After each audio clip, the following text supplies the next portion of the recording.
ఈరోజు వచ్చిన ప్రోమో 3 గురించి మాట్లాడుకుందాం. నాగార్జున గారు అయితే నాకు అస్సలు నచ్చలేదు. ఎందుకంటే చివరి రౌండ్లో సుమన్ శెట్టి గారు అండ్ శ్రీజ గారు ఉన్నప్పుడు నాగార్జున గారు మీరు అనేక టాస్కులు ఆడారు, మీరు ఓడిపోయారు, అందుకే మీరు చివరి రౌండ్లో ఉన్నారు అంటున్నారు.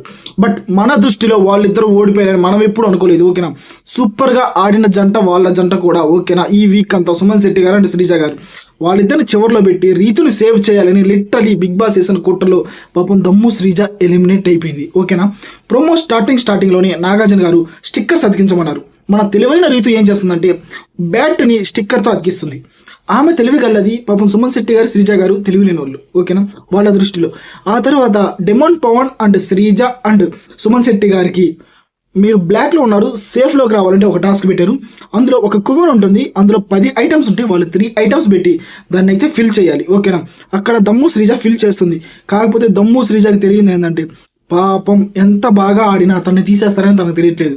ఎంత చండాలంగా ఆడినా రీతు వాళ్ళని ఉంచుతారని దమ్ము శ్రీజకి తెలియక పాపం లిటరలీ 100% ఆఫ్ ఎఫెక్ట్స్ పెడుతుంది. బట్ తననైతే ఎలిమినేట్ చేశారు.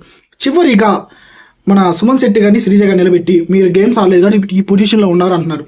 వైల్డ్ కార్డ్స్ వచ్చిన తర్వాత ఆల్మోస్ట్ అందరూ సుమన్ శెట్టి గారికి ఎంకరేజ్ చేశారు. ఆయన ఉండాలి అని. శ్రీజకి ఆల్మోస్ట్ తక్కువ వచ్చేసినాయి ఓట్స్. అందుకే Dammu Sreeja is eliminated Bigg Boss season 9. నాకైతే అది నచ్చలేదు. మనం రీఎంట్రీ ఉంటుంది అనుకున్నాం, బట్ రీఎంట్రీ కూడా లేదు. ఓకేనా, ఇది 100% నిజం. దమ్ము శ్రీజ ఎలిమినేట్ అవ్వటం మీలో ఎంతమందికి నచ్చలేదు? నచ్చని వాళ్ళు ఖచ్చితంగా చెప్తున్నామా, మన వీడియోని లైక్ చేయండి, సబ్స్క్రైబ్ చేసుకోండి. చూద్దాం, ఈ వీడియోకి నేను ఖచ్చితంగా 100 లైక్లు ఎక్స్పెక్ట్ చేస్తున్నా. ఎందుకంటే దమ్ము Sreeja elimination is unfair elimination.